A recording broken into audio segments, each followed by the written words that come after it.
देवरानी जेठानी का रिश्ता बहनों से कम नहीं होता। नीता को तारीफ शब्द पता ही नहीं था। घर के सारे काम वह एकदम सही सही करती थी।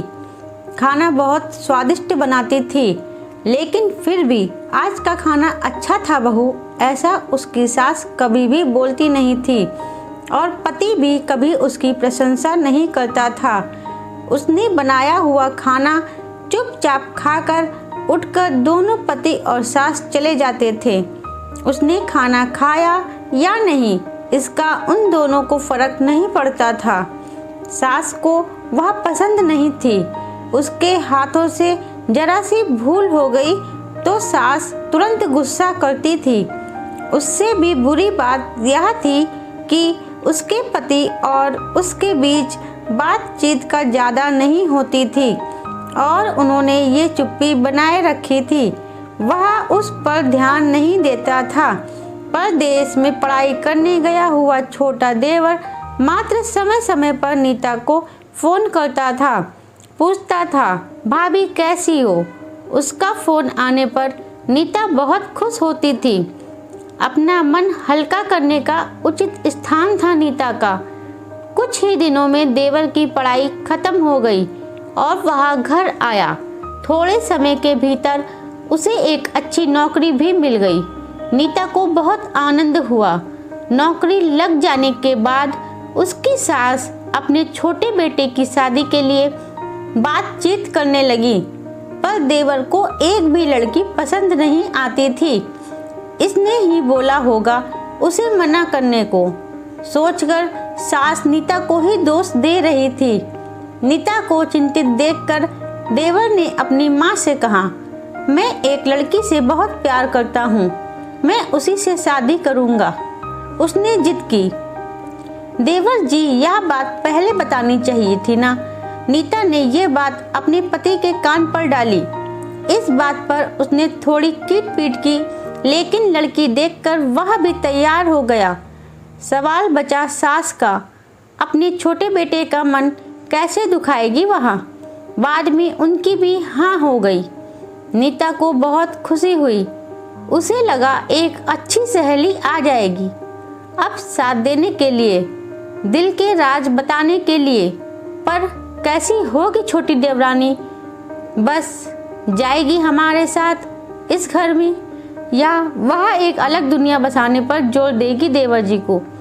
इस विचार से थोड़ा टेंशन में आ गई नीता।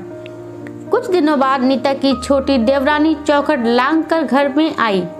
देवरानी ने घर में आते ही सारे घर की जिम्मेदारी अपने हाथों में ले ली। अब सास ने अपनी छोटी बहू की ज़्यादा ही तारीफ करना शुरू कर दिया।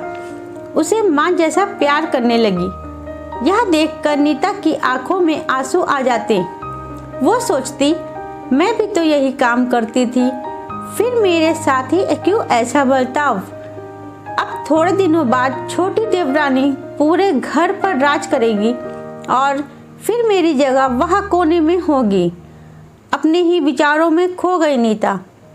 नीता के भाव समझने पर छोटी देवरानी नीता के हाथ अपने हाथ में लेकर बोली, दीदी मुझे सब पता है, मुझे अपनी छोटी बहन समझिए, देखना बहुत जल्दी सब ठीक हो जाएगा। छोटी देवरानी ने पूरे घर की जिम्मेदारी तो ले ली, लेकिन कामों में कुछ ना कुछ बार बार भूल करती थी। फिर देवरानी नीता के पास जाती और मदद मांगती थी। ऐसा रोज ही होने लगा। यह देखकर सास लेकिन गुस्सा हो गई। मेरे रहते हुए वह छोटी बहू बड़ी बहू को क्यों पूछती रहती है। फिर सास भी रसोई घर में आकर चार काम शुरू करने लगी।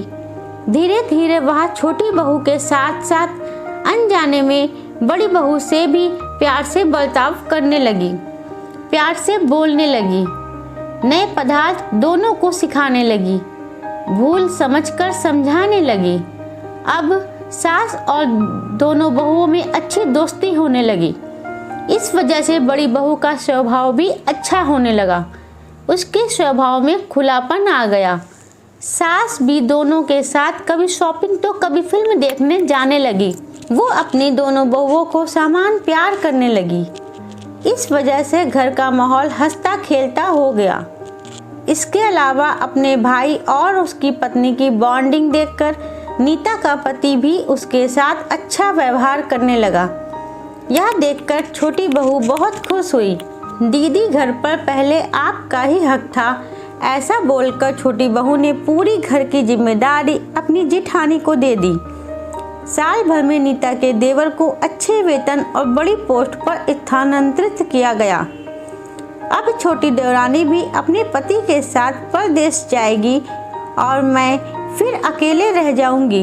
इतना ही नहीं, इतने सालों बाद सास का व्यवहार जो इतने सालों बाद बदल गया था वह फिर से वही हो गया। तो इस विचार से नीता डर गई। देवरानी की नीता को इतनी आदत हो गई थी कि उसके बिना घर काटने को दौड़ेगा। देवरानी के आ जाने से घर का माहौल बदल गया था। वह थी ही ऐसी खुशमिजाज और ऊर्जावान, जैसे कि नाम से पता चलता है। यह देवरानी की हालत भी कुछ अलग नहीं थी। उसे दुख हुआ कि यदि यहाँ रहना पड़ा तो उसे अपने पति से दूर रहना पड़ेगा। नीता के देवर की जाने की गड़बड़ और देवरानी मात्र टेंस होने के कारण नीता सोच में पड़ी। अंत में उसने देवरानी को पूछा तो देवरानी ने जवाब दिया कि दीदी, मैं सारा दिन नए स्थान पर अकेले रहूंगी, उससे अच्छा है मैं यही रहूं। आपके देवर को बोला है मैंने शनिवार और रविवार की छुट्टियों में आप ही यहाँ आ जाया करें। मैं भी उनके साथ जाया करूँगी, बीच बीच में थोड़ा बदलाव के लिए। उस पर वह बोलते हैं कि 6 महीनों में वापस यही बदली कर लूँगा मैं। अपने पति की नकल करके देवरानी बोली और छोटी देवरानी भी हंसने लगी। अपनी आंखों के आंसू पोंछते हुए नीता बोली, छोटी, यह दिन वापस नहीं आने वाले। जाओ तुम अपने पति के साथ, उनके साथ भी तो कोई होना चाहिए ना।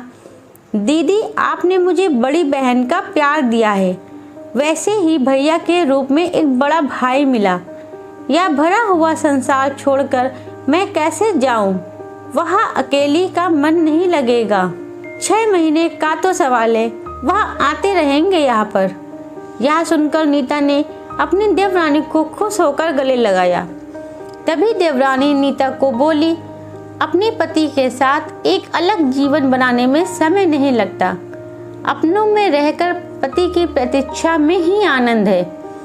दोस्तों, 2 अलग अलग घर और ससुराल से आने वाली यह लड़कियां अपने नए घर के लिए सब कुछ करती हैं।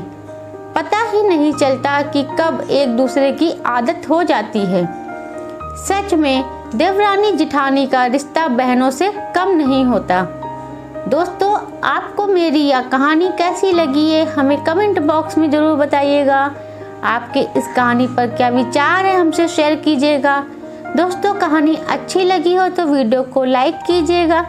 चैनल पर नए हो तो चैनल को सब्सक्राइब करना ना भूलें। कहानी को पूरा पढ़ने के लिए आप सबका बहुत बहुत धन्यवाद। मिलते हैं अपनी अगली कहानी में, तब तक के लिए राधे राधे।